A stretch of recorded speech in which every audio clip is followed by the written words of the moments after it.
The last draftee is set to retire from the Army this summer at the age of 58. Command Sergeant Major Jeff Mellinger was drafted back in 1972. In recent years, he survived 27 roadside bombings while deployed in Iraq.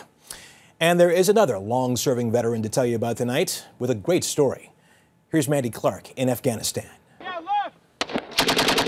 In Afghanistan, being a doctor can be a frontline position.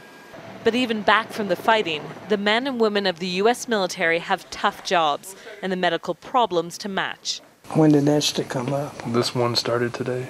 An experienced eye makes all the difference, and few are more experienced than Dr. John Burson, an ear, nose, and throat specialist from Villa Rica, Georgia. At age 76, he may not have seen it all, but he brings a lot of history to his work at this U.S. military clinic in Kabul. They're not quite sure whether I'm a father figure or a grandfather figure.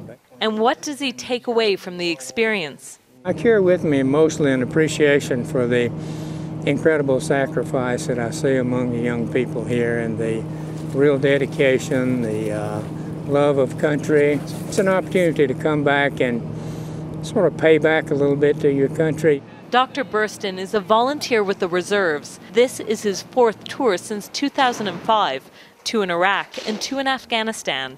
He joined the Army back in 1955, but never saw combat, missing Korea and Vietnam.